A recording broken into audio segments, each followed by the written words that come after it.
Hi there, folks. This is Levi Kuhn at Kuhn Truck and RV, your Class B and B Plus RV specialists. Please check out our website at truckandrv.com. That's truckandrv.com to view all of our inventory. I will put a direct link to this particular RV in the description below. If you follow that link, it's going to take you over to our website where you can see the pricing and the information on this unit. However, once this unit is sold, that link will be removed as this web page is no longer live.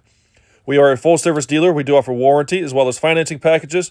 If you have any questions on those, give us a call in our office at 419-899-2020.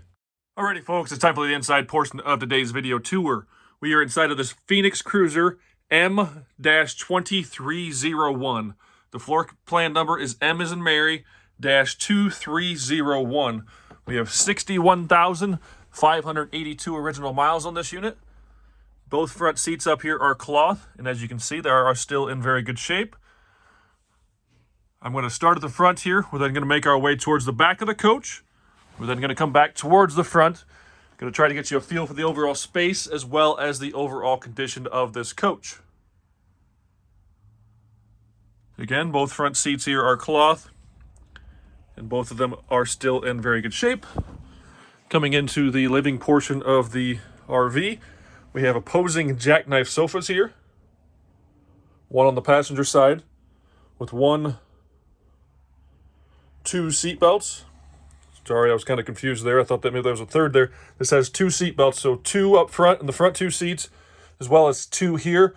That is 4 total seat belts. That equates to also the amount of sleeping capacity that this unit has. It's probably the reason that they put 4 seat belts, because it sleeps 4 people. Here is the other jackknife sofa bed. So we can sleep 2 on this side as well as 2 on the passenger side. I will lower those beds down and show you that on our way back towards the front. Lots of storage and cabinetry all the way around overhead here.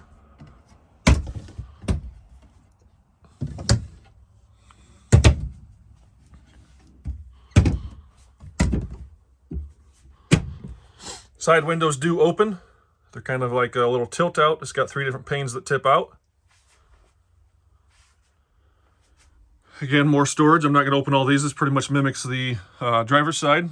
All those doors open, storage all the way along the top there. These windows, again, there's 3 panes, 1, 2, 3. These are little hinges here. They kind of fold and tip out. Thermostat for our propane furnace is located on the wall here. We've got a 110 outlet there. This is a 2-way refrigerator, so this is going to run on 110 volt electricity or propane gas. 110 or propane gas. Does have the nice big freezer compartment up top, as well as your refrigerator on the bottom. Opposite that on the driver's side of the unit, down here, the brown box, that is our fuse panel and circuit breakers. Single basin kitchen sink. This is a little homemade spice rack that the previous owners, or one of the previous owners, had added. 2-burner cooktop. Got a range hood with fan and light switch, water pump switch. This turns the fan on. Then our levels test here, if we hold this, it's going to show up roughly how much is in each one of our tanks, as well as our battery charge. Remote start for our Onan 4K gasoline generator is showing 67 hours. Got a switch on the wall there. This is a microwave / convection oven, so you can microwave and you can also bake in this, since there is no oven. Back down here, we've got some storage as well as a stack of 3 drawers. A little bit more there. Storage under there. Some good sized drawers. We've got a 110 outlet. Switch there to turn on a water heater. Pretty good sized storage part there. Swinging around here. Directly beside the refrigerator, so you know where we're at. A nice dry storage, canned foods, spices, boxed foods, anything like that you want to carry along. Slides in and out, gives you lots of storage there. Entry door here on the rear passenger's corner. Fire extinguisher. Got some light switch on the wall there. This one here is our wardrobe. We got the rod up top to hang our clothes. There is the light in there if you want to turn that on. The pipe there, that's going to be a vent pipe for the restroom. I've had a few questions on those lately. These toilets have to vent just like your home toilet. The walls in your RVs are not thick enough to run the piping through the walls. So they sneak that usually up in a closet or wardrobe somewhere. All right, so this is a rear bath model. We have a medicine cabinet on the wall here that is mirrored with some storage behind that. A light on the wall, a couple of towel bars, bathroom sink, a little bit of storage below there. Our commode. This does have a tub shower combination unit, so you can take a bath as well as take a shower. Headroom here in the shower. The roof slopes towards the outside. I measured dead here in the center of the shower, and it is about 5 feet 9 inches. Headroom in the living bath rest of the coach.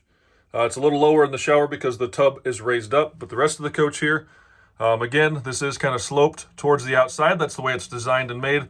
So your water, snow, everything tends to want to run off the roof instead of laying on it. Dead center here, we are 6 feet 3.5 inches. 6 feet 3.5 inches dead center.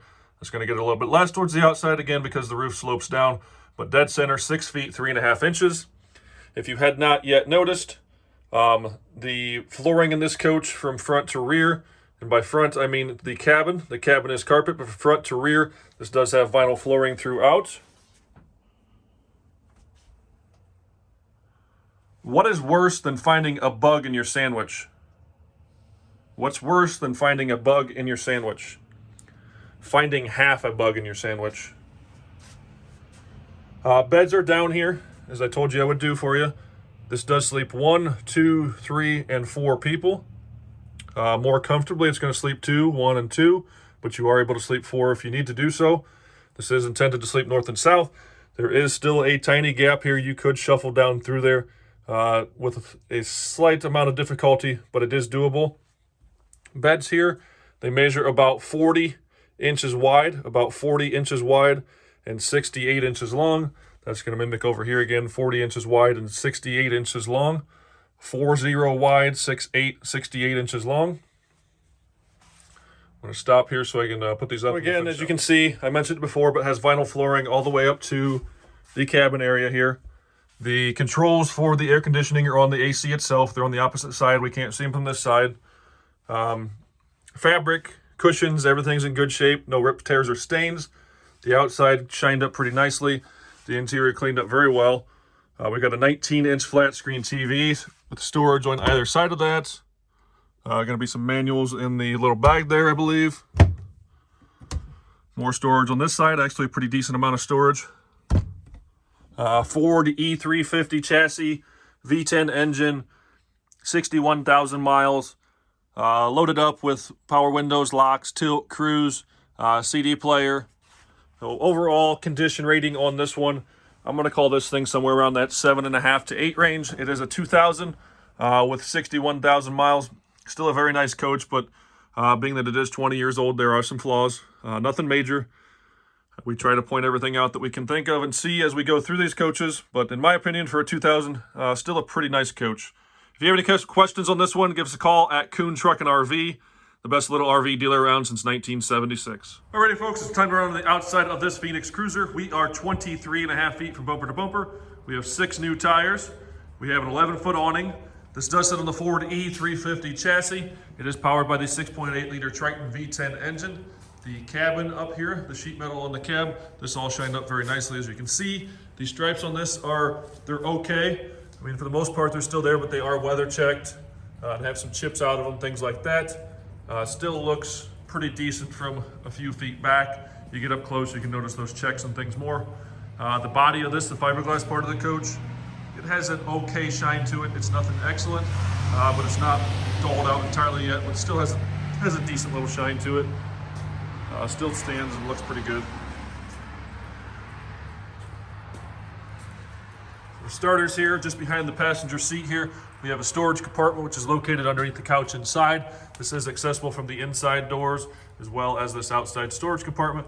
Got a water hose, some tools for the awning, shore power cord, some leveling jack, sewer hose. A lot of this stuff left from the previous owners. We left in there for you. Just kind of trying to show you these stripes here. Vent and access to the back of the refrigerator. Got a couple of exterior outlets. Vent and access to our water heater.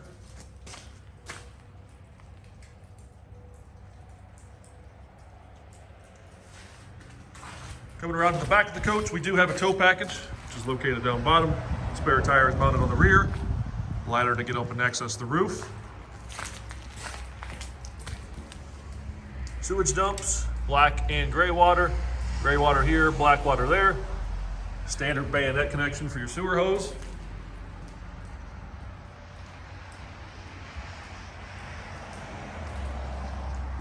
First off here we have the gasoline tank, sewer hose storage. This here is a vent for the range hood.